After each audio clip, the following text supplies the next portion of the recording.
Internet is filled with various fake reviews on various platforms, and this is one such example that we have tried to bring for you. Now this app is related to videos. However, if you read the very first review on this app, it is related to college application, which is nowhere related to what the app is. Moreover, if you scroll down and you see, there are nearly 900 people who have found this review helpful.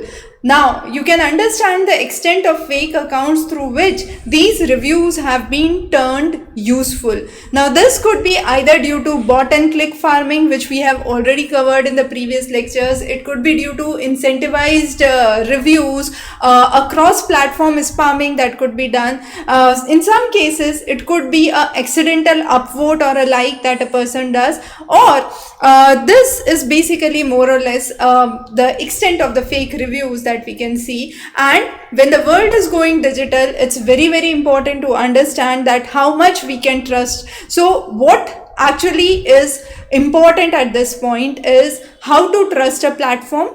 What are the patterns to look for to understand whether the reviews are original, they are generic, or they are irrelevant? What are the recent reviews? What are the cross references, if there are any? And try to find out spam from the reviews if you are going through any specific services that you are trying to obtain through the internet. Now, there are two trust models that we usually say. One is a app store model and the other is an organic search model. So the app store model actually relies on ratings, upvotings.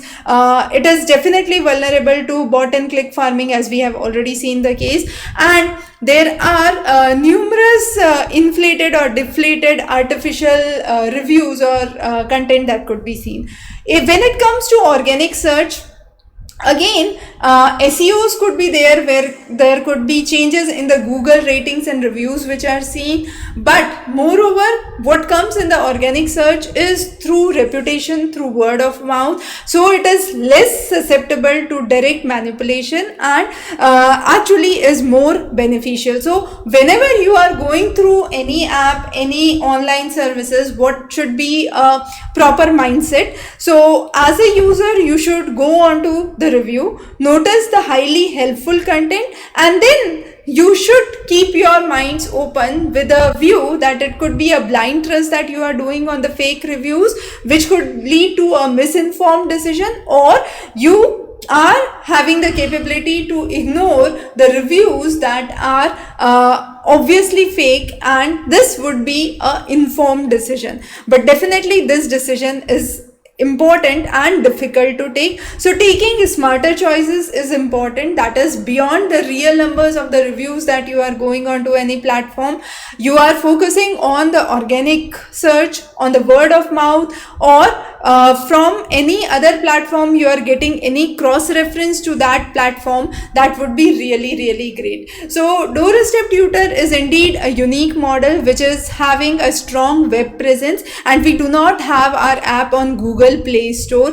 All the content is available on the website, and the website itself is available as web application or web app, which is through clicking the top right down arrow which is available. Now the major thing that we focus on Doorstep Tutor is it is website centric. The customers are coming directly through the search, and we focus on the core product, providing lectures, notes and PYQs in a comprehensive manner. So whenever you visit the website, let's say you query something on internet, you would land up to the search result for Doorstep Tutor, and then you would click the website and directly check the content. So the main thing that we would focus is quality teachers, quality content, word of mouth, and definitely a brand that is automatically established because of this. So beware of fake reviews and spams. Thanks for joining in. Have a great day.